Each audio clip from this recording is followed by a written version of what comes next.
Hello mga beshi, magluluto tayo ng mabilisang simpleng luto ng carbonara. Nagisa tayo ng bawang at sibuyas, naglagay tayo ng mushroom at saka ng ham, ng powdered paminta, wala po tayong white paminta.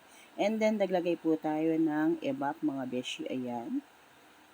Ayan, sinimot po natin and then naglagay pa po tayo ulit ng ebap mga beshi ko, ayan. Sisimutin po muna natin yan, sayang. Tapos po naglagay pa po tayo ulit.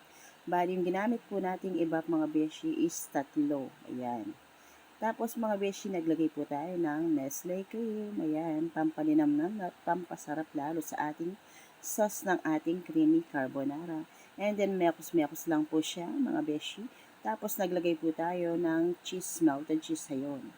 And then mga beshi, ayan, halo-halo lang po natin yung ating pasta na pinakulong separado. Ayan na po mga beshi ko.